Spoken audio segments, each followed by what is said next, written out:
नमस्कार, CSK news में आप सभी दोस्तों का एक बार फिर से बहुत बहुत स्वागत है। दोस्तों आज दिन भर की जो फटाफट ब्रेकिंग न्यूज़ निकल के आ रही है, एक एक करके जानेंगे दोस्तों। कोविड-19 का आंकड़ा बेतहाशा वृद्धि की तरफ बढ़ रहा है। पिछले 24 घंटे में टूटा रिकॉर्ड 3,25,000 से ज़्यादा मामले निकल के आए हैं। इसके बारे में आपको बताएंगे। इस बीच बड़ी खबर निकल के आ रही है, जहां पर कोविड-19 के बीच मोदी सरकार का बड़ा फैसला। ऑक्सीजन को लेकर पीएम मोदी ने क्या कुछ बड़े आदेश जारी कर दिए हैं। सुप्रीम कोर्ट ने केंद्र सरकार से सवाल किया है, वो भी आपको बताएंगे। देश भर में कोविड-19 के बीच अब बड़ी खबर, चीन की दादागिरी के दिन हुए खत्म। धमकी देने पर ऑस्ट्रेलिया ने बेल्ट एंड रोड प्रोजेक्ट को तत्काल रद्द कर दिया है। बड़ा झटका चीन को लगा है। इस बीच अगली बड़ी खबर में आपको बताएंगे दोस्तों। फिलहाल पुतिन ने दी चेतावनी, अमेरिका और अन्य देश लक्ष्मण रेखा न पार करें। एक बार फिर से महाशक्तियां आपस में टकरानी शुरू हो गई हैं। चारों ओर राफेल लड़ाकू विमान भारत पहुंचे। आसमान में ही भर गया ईंधन और राफेल लड़ाकू विमान इस बार पश्चिम बंगाल से निकल के आ रहे, जहां पर मतदान जारी है। कोविड-19 के बीच 5 बजे तक जानेंगे कितने फीसद हुआ मतदान। ममता बनर्जी की हालत ख़राब हो चुकी है। तो दोस्तों आखिर दूसरी कोविड-19 की लहर की पीक कब आएगी, क्या कुछ कहा है वैज्ञानिकों ने, वो भी आपको बताएंगे। सब कुछ खबर एक एक करके विस्तार से बताएंगे। लेकिन उससे पहले एक छोटा सा निवेदन, अगर आपने चैनल को अभी तक सब्सक्राइब नहीं किया तो प्लीज़ सब्सक्राइब के लाल बटन दबाकर चैनल को सब्सक्राइब करें। और अगर आप भी मानते हैं कि प्रधानमंत्री मोदी का नेतृत्व पूरी तरीके से देश के वैज्ञानिकों और कोविड-19 और पीएम मोदी के नेतृत्व पे पूर्णतः भरोसा है, तो वीडियो को लाइक करके अपना समर्थन दर्ज करें। दरअसल पहली बड़ी अपडेट, पिछले 24 घंटे में टूटा रिकॉर्ड। 3,14,000 ज़्यादा नए मामले सामने आए हैं। 24 घंटे में 2100 के करीब लोगों की मौत ने मचा हड़कंप। देश भर में ऑक्सीजन के तांडव।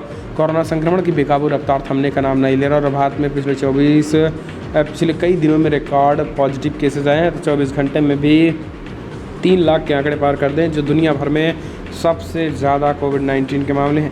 इससे पहले अगर बात करें हम अमेरिका की, तो वहाँ पर भी अमेरिका में 8 जनवरी 2021 को 3 लाख मामले सामने आए थे, 3,02,000। लेकिन भारत में तो 3,14,000 के आंकड़े पार कर दिए हैं। और माना जा रहा है कि फ़िलहाल इसी तरीके से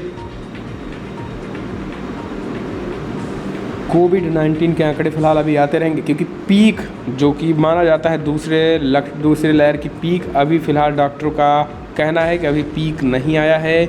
आने वाले समय में कुछ महीनों में, अगले महीने के मध्य चरम यानी जून के मध्य तक पीक आ सकता है। अभी कुछ कहा नहीं जा सकता है।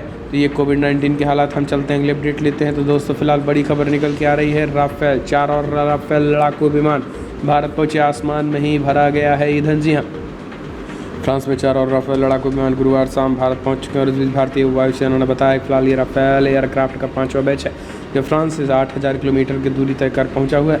इससे पहले वायुसेना प्रमुख air chief marshal RKS Bhadauria ने फ्रांस के एक सैन्य हवाई अड्डों से भारत के लिए 4 लड़ाकू विमानों में झंडी दिखाकर रवाना किया है। एक घटनाक्रम से परिचित लोगों ने यह जानकारी दी है। अपने 5 दिवसीय फ्रांस के दौरे पर एक दिन एयर चीफ मार्शल भदौरिया ने राफेल विमान प्रशिक्षण केंद्र का दौरा किया था। उन्होंने इस समय इन दिनों विमानों की आपूर्ति सुनिश्चित करने के लिए फ्रांसीसी विमान उद्योग को धन्यवाद भी किया था। तो ये बड़ी खबर, फ्रांस से आया राफेल आया। हम चलते हैं अगले अपडेट। पुतिन ने दी चेतावनी, अमेरिका और अन्य देश लक्ष्मण रेखा पार न करें। आपस में टकरा रही हैं सुपर पावर्स। रूस के राष्ट्रपति व्लादिमीर पुतिन ने पश्चिमी देशों को चेतावनी दी है कि वो रूस के साथ लक्ष्मण रेखा पार न करें। पुतिन ने आरोप लगाया है कि बेलारूस में विद्रोह की साजिश की गई है। उन्होंने इसकी आलोचना की है। राष्ट्रपति पुतिन ने अपने सालाना राष्ट्रीय संबोधन में ये चेतावनी दी है।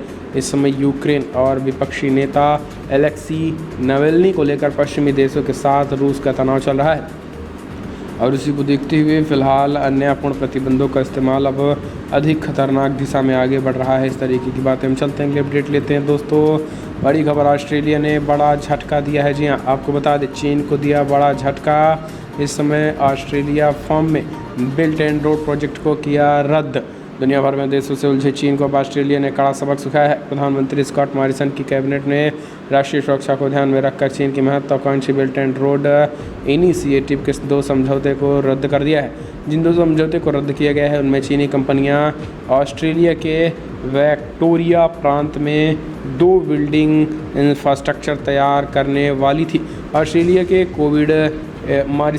कोविड मॉरिन अपने ह्यूमन राइट्स सुरक्षा कानून के तहत चीन के इस महत्वाकांक्षी प्रोजेक्ट को रद्द करने का फैसला किया है। ये बड़ी खबर निकल के आ रही है। सहयोग को बाधित करने के लिए भी चेतावनी दे दी गई है। तो अब ऑस्ट्रेलिया ने चीन को ये करारा झटका दे दिया है। हम चलते हैं अगले अपडेट। तो दोस्तों, यूपी, बिहार और मध्य प्रदेश सहित इन राज्यों में सबको मिलेगी मुफ्त कोरोना की वैक्सीन। जी हाँ, दरअसल केंद्र सरकार की ओर से 18 वर्ष से अधिक उम्र के सभी लोगों के लिए टीकाकरण की घोषणा के बाद कई राज्यों में अपने यहाँ सबको मुफ्त में कोरोना की वैक्सीन देने का फैसला किया गया है। केंद्र के फैसले के ये पहले यूपी ने सबको मुफ्त में टीका देने का फैसला लिया था। इसके बाद मध्य प्रदेश और बिहार, छत्तीसगढ़ ने भी ऐलान कर दिया, यानी इन राज्यों में कोविड-19 टीका मुफ्त में मिलेगा। अब केरल सरकार ने कहा है कि फिलहाल वो अपने राज्य के लोगों को मुफ्त में कोरोना वायरस का टीका देगा। केरला के मुख्यमंत्री पिनराई विजयन ने बुधवार शाम को कहा है कि फिलहाल उनकी सरकार 18 साल से अधिक उम्र के सभी लोगों को मुफ्त में टीका मुहैया करवाएगी। विजयन ने कहा है कि फिलहाल राज्य सरकारों को टीका खरीदने के लिए कहा गया है, लेकिन कोरोना के कारण राज्य पहले से ही वित्तीय बोझ से गुजर रहा है। आपको बता दें कि उन्होंने कहा है कि राज्यों को आर्थिक संकट की ओर से ढकेलने के बजाय केंद्र को राज्यों को मुफ्त में कोरोना का टीका देना चाहिए। हम चलते हैं अगले अपडेट। कोरोना संकट पर सुप्रीम कोर्ट सख्त, केंद्र को भेजा नोटिस, पूछा क्या है कोविड-19 का नेशनल प्लान, वैक्सीनेशन पर क्या कुछ है। कोरोना के बढ़ते मामले और हॉस्पिटलों में ऑक्सीजन के साथ दवाओं की किल्लत पर सुप्रीम कोर्ट सख्त हो गया है। सुप्रीम कोर्ट ने गुरुवार को स्वतः संज्ञान लेते हुए केंद्र सरकार को नोटिस भेज दिया है। केंद्र कोर्ट ने केंद्र से पूछा है कि फिलहाल उनके पास कोविड-19 से निपटने के लिए क्या नेशनल प्लान है। कोर्ट ने हरीश साल्वे की एमिकस क्यूरी की भी नियुक्त कर दिया है। इसके साथ ही वैक्सीनेशन को लेकर सरकार भी जवाब दे रही है। हम चलते हैं अगले अपडेट। इंडोनेशिया, लापता पनडुब्बी को खोजने में मदद करेगी भारतीय नौसेना की DSRV विशाखापत्तनम से रवाना। दरअसल इंडोनेशिया में प्रशिक्षण अभियान के दौरान बुधवार को बाली द्वीप के नज़दीक से गायब हो गई है। पनडुब्बी की आरकी नागवाला में 402 की खोज के लिए तैनात भारतीय नौसेना के डीप सबमर्सिबल रेस्क्यू व्हीकल की विशाखापत्तनम से भेजा गया। भारतीय नौसेना की तरफ से बृहस्पतिवार को कहा गया था कि फिलहाल लापता पनडुब्बी को खोज निकालने में इंडोनेशियाई नौसेना की मदद के लिए ये कदम उठाया गया है। आपको बता दें कि इंडोनेशिया की सेना ने बुधवार को बताया था कि फिलहाल वाली द्वीप के करीब एक पनडुब्बी लापता हो गई है, जिनमें 53 लोग सवार थे। इंडोनेशियाई नौसेना तलाशी अभियान में जुटी है। सेना प्रमुख हादी जहाजंतो ने कहा है कि KRI नांग्याल 402 बुधवार को एक प्रशिक्षण अभियान में हिस्सा ले रहे हैं और अब लापता हो गई, जिनने कहा है कि माना जा रहा है कि पनडुब्बी वाली के उन में करीब 95 किलोमीटर दूर गायब हो गए हैं। हम चलते हैं अगले अपडेट लेते हैं। दिल्ली की DRDO की ऑक्सीजन को भी मिलेगी DRDO की ऑक्सीजन, लेकिन फिर भी है संकट। दरअसल देश की सुरक्षा में इस्तेमाल ऑक्सीजन जल्द ही राजधानी के हॉस्पिटलों को मिलेगी, लेकिन कोरोना संक्रमित मरीजों के चिंता की खबर है। हॉस्पिटलों में अभी ऑक्सीजन का संकट कुछ समय की और देखने को मिल सकता है।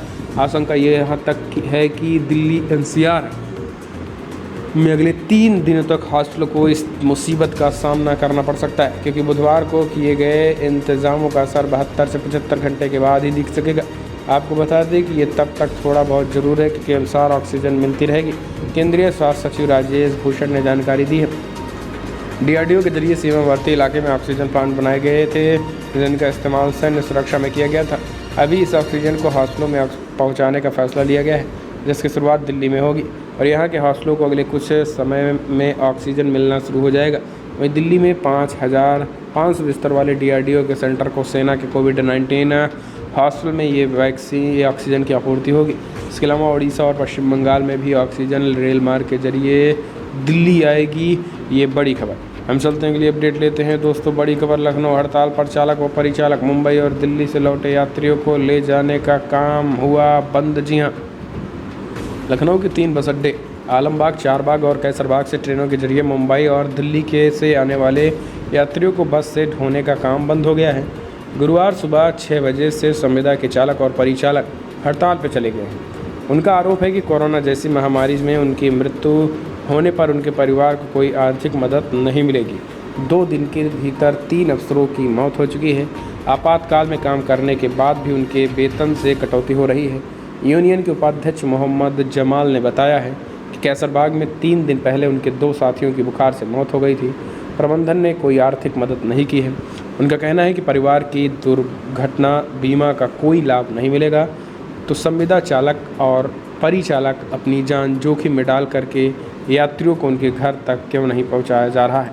हम चलते हैं अगले अपडेट। मतदान छठे चरण का मतदान बंगाल में जारी है। पश्चिम बंगाल में 4 बजे तक हुआ लगभग 70% के करीब वोटिंग। बड़ी खबर निकल के आ रही है। जी हाँ, बम्पर वोटिंग हो रही है बंगाल में। ममता बनर्जी का सफाया तय।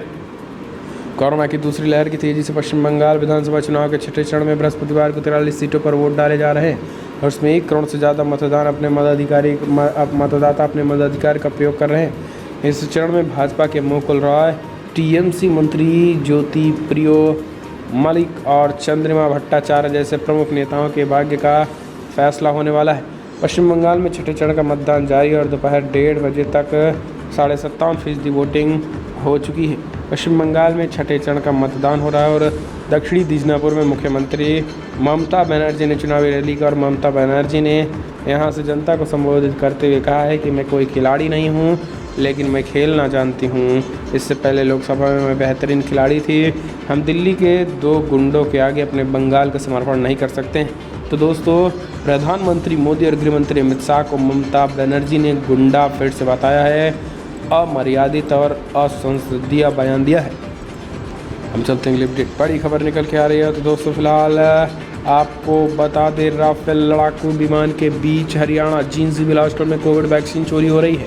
1270 कोविशील्ड और 440 को वैक्सीन ले गए चोर। जी हाँ, दरअसल जींद के सामान्य हॉस्टल के पीपी सेंटर स्थित स्टोर से कोरोना वैक्सीन की 1710 डोजें चोरी हो गई है। इनमें 1270 कोविशील्ड और 440 को वैक्सीन शामिल है। घटना का पता गुरुवार सुबह करीब 9 बजे चला, जब स्वास्थ्य निरीक्षक राम मनोहर वर्मा कार्यालय पहुंच गए। उन्होंने इसकी जानकारी अधिकारियों को दी और अधिकारियों ने पुलिस को सूचित किया। पुलिस मामले की जांच भी कर रही है। सुबह 9 बजे से जब स्वास्थ्य विभाग के कर्मचारी कार्यालय पहुंचे तो पीपी सेंटर ताला टूटा मिला था।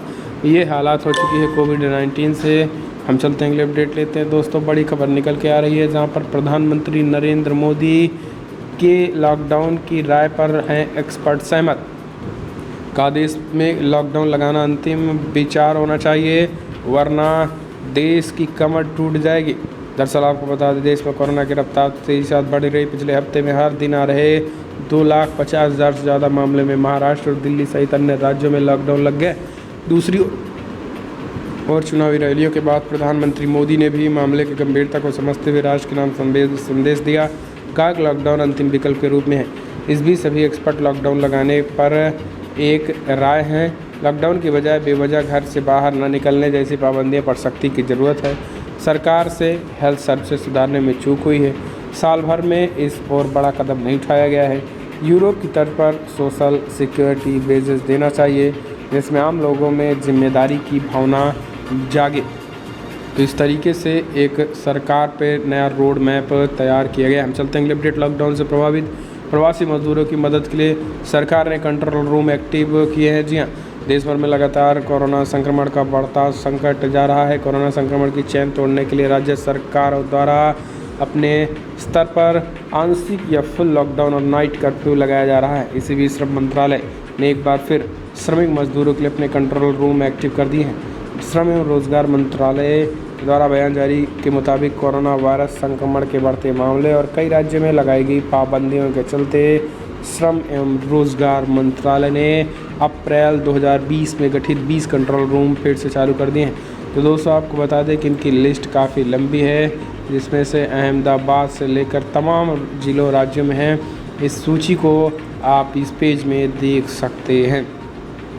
हम चलते हैं अगले अपडेट लेते हैं। बड़ी खबर निकल के आ रही है। दोस्तों, फिलहाल 2 घंटे में निपटानी होंगी शादियां। नियम तोड़ने पर 50,000 का जुर्माना। लोकल और मेट्रो में आम आदमी सफ़र नहीं कर सकेंगे। महाराष्ट्र में आज रात से लॉकडाउन।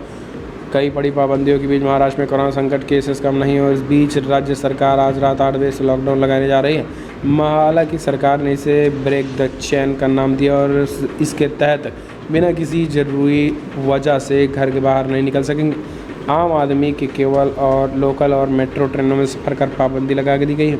सरकारी ऑफिसेज में 15% कर्मचारियों की मौजूदगी रहेगी। वहीं शादी का कार्यक्रम 2 घंटे में पूरा करना होगा और उसमें से भी 25 से ज़्यादा लोग शामिल नहीं हो सकेंगे। तो दोस्तों, फिलहाल बड़ी खबरों में इतना ही, लेकिन अगर आपको वीडियो पसंद आया तो लाइक करें, शेयर करें, कमेंट के माध्यम से आप अपनी राय देना ना भूलें। इस वीडियो में इतना ही। जय हिंद, वंदे मातरम।